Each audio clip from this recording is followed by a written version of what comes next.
Assalamualaikum warahmatullahi wabarakatuh. Bismillahirrahmanirrahim. Alhamdulillahirabbil alamin.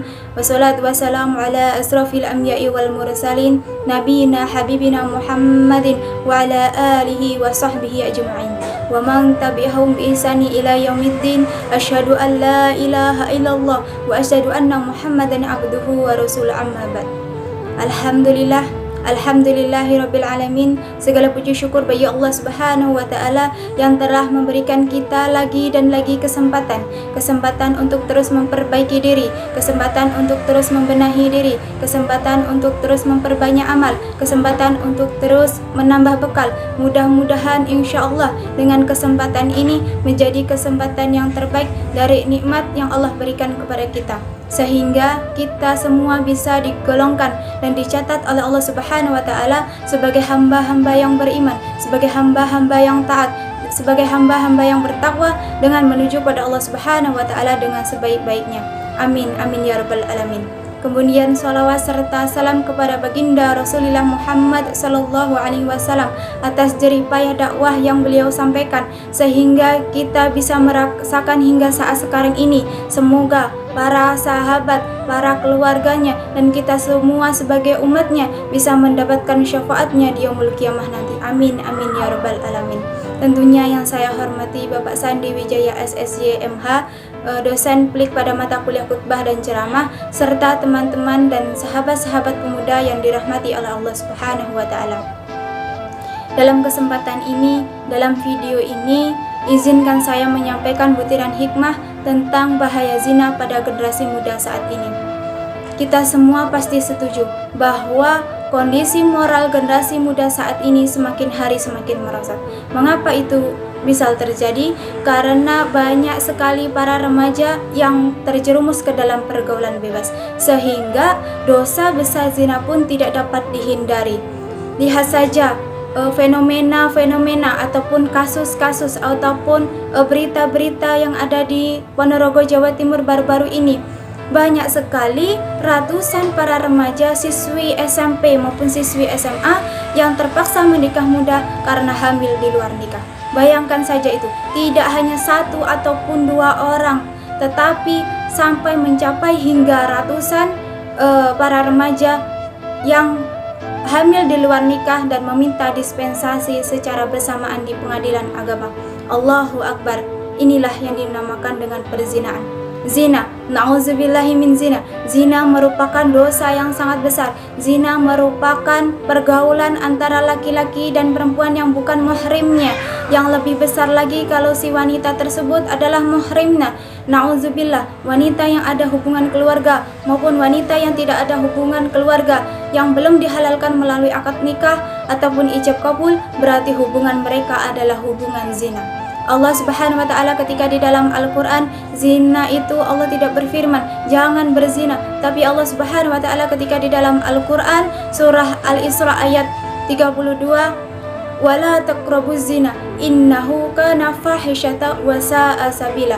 Dan janganlah kamu mendekati zina, dan sesungguhnya zina itu merupakan perbuatan yang keji dan sesuatu jalan yang buruk. Di situ Allah mengatakan bahwa jangan mendekati zina. Mengapa Allah larang itu? Karena zina merupakan perbuatan yang keji, perbuatan yang buruk yang bisa merugikan diri sendiri maupun orang lain. Dan orang yang berzina itu tidak akan langsung jatuh kepada zina, tetapi pasti ada proses-proses awal yang cenderung hatinya untuk berbuat zina. Yang pertama itu pandangan mata, yang kedua telinga mendengar, kemudian lanjut lagi lidah yang berbicara. Nah, zaman sekarang ini lidah kita yang berbicara tetapi diwakilkan oleh sebuah WhatsApp. Sahabat-sahabat pemuda yang dirahmati oleh Allah Subhanahu wa taala, ketika sudah terlanjur berzina, barulah mereka berdua sadar dan saling meninggalkan dan tidak ada yang mau bertanggung jawab. Apalagi kalau sudah sampai terjadi kehamilan, hamil di luar nikah, maka mereka berdua saling meninggalkan, saling melarikan diri dan tidak mau bertanggung jawab. Makanya banyak sekali seorang ibu yang tega membuang bayinya di tempat sampah, seorang ibu yang tega membunuh bayinya, seorang ibu yang tega menggugurkan kandungannya atau istilah dengan aborsi. Dan kemudian ada juga depresi lalu bunuh diri. Mengapa mereka tega melakukan itu? Karena mereka malu dengan perbuatan yang mereka lakukan tersebut. Nah, apa hukuman di dunia bagi seorang pelaku zina? Di dalam kitab Undang-Undang Hukum Pidana Baru yang terdapat pada pasal 417 ayat 1, di situ mengatakan bahwa setiap orang yang melakukan hubungan persetubuhan dengan orang yang bukan suaminya atau istrinya dipidana karena perzinaan dengan pidana penjara paling lama 1 tahun atau pidana denda. Kemudian dalam Islam, pelaku pezina yang belum menikah, mereka mendapatkan hukuman berupa hukum cambuk 100 kali dan diasingkan selama 1 tahun. Sedangkan pezina yang sudah menikah, mereka mendapatkan hukuman rajam atau dilempari batu sampai mati. Terus apa akibat dari hasil zina tersebut? Di dalam kompilasi hukum Islam pada pasal 100 di situ mengatakan bahwa anak yang lahir di luar perkawinan atau pernikahan hanya mempunyai nasab kepada ibunya dan keluarga ibunya. Jadi si anak tersebut tidak mempunyai hubungan nasab dengan ayah biologisnya.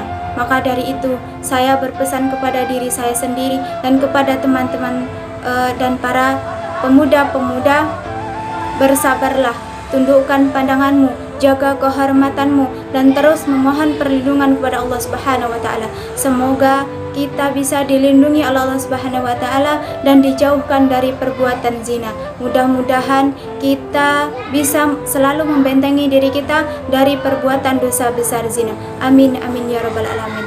Wallahu a'lam bishawab. Akhirul kalam, wassalamualaikum warahmatullahi wabarakatuh.